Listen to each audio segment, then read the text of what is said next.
anything you want to talk to us? അല്ല, violence എന്ന് പറഞ്ഞത് ബ്ലഡ് ഉള്ളതുകൊണ്ടാണ് നിങ്ങൾക്ക് സിനിമ കാണുമ്പോൾ മനസ്സിലാവാനകത്ത് എന്താ ഉള്ളതെന്ന്. എന്തായാലും വാമ്പയർ മൂവിയാണ്, വാമ്പയർ ബേസ്ഡ് ആയിട്ടുള്ള സബ്ജക്റ്റാണ്. മലയാളത്തിൽ വാമ്പയർ ബേസ്ഡ് സബ്ജക്റ്റ് ചെയ്യണമെന്ന് എൻ്റെയും പ്രവീണിൻ്റെയും ഒരു ആഗ്രഹമായിരുന്നു. അതിന് ഫ്രാഗ്രൻ നേച്ചർ സപ്പോർട്ട് ചെയ്യുന്നു. സന്തോഷം. നിങ്ങൾക്ക് ഇതിൻ്റെ കൂടുതൽ കാര്യങ്ങൾ വരും ദിവസങ്ങളിൽ അറിയാം. കാരണം കൂടുതലൊന്നും എനിക്ക് ഇതിനെപ്പറ്റി പറയാൻ പറ്റില്ല. കുറേ സംഭവങ്ങൾ ആ ടൈറ്റിൽ തന്നെയുണ്ട്. നിങ്ങൾക്ക് ആ ടൈറ്റിൽ സൂം ചെയ്ത് കണ്ടാലൊക്കെ അറിയാൻ പറ്റും.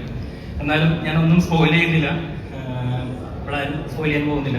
ഓക്കെ, അപ്പോൾ ഹാഫ് അതാണ് ഞങ്ങളുടെ ആദ്യത്തെ എന്ന് പറഞ്ഞ് പഠിച്ചുപോയി. അടുത്ത സിനിമയുടെ title half. Okay, thank you so much. ഈ പറഞ്ഞ പോലെ തന്നെ അല്ല, എന്താ ഇത്രയും വലിയ ഒരു മൂവിയുടെ കഥ സ്ക്രിപ്റ്റ് ചെയ്യുന്ന ആളാണ്. സ്ക്രിപ്റ്റ് ഞാനും സംജാതം കൂടിയാണ്. ഗോളത്തിന്റെ സ്ക്രിപ്റ്റും ഞാനും സംജാതായിരുന്നു. ഇത് ഞാനും സംജാതം തന്നെയാണ് സ്ക്രിപ്റ്റ് ചെയ്തിരിക്കുന്നത്. ഇത് ഈ പറഞ്ഞ പോലെ ഒരു ആക്ഷൻ ത്രില്ലറായിരിക്കും. നിങ്ങൾക്ക് ഏറ്റവും ഇഷ്ടപ്പെടുന്ന രീതിയിൽ തന്നെ അത് മേക്ക് ചെയ്ത് കൊണ്ടുവരാൻ നമ്മൾ ശ്രമിക്കും. അപ്പോഴും നിങ്ങൾ ഈ ഗോളത്തിന് തന്ന അതേ സപ്പോർട്ട്, കൽബിന് തന്ന അതേ സപ്പോർട്ട് സോഷ്യൽ മീഡിയ വഴിയും ഒക്കെ ഞങ്ങൾക്ക് തരിക. ഈ പടം വലിയൊരു വിജയമാക്കി പറയാം.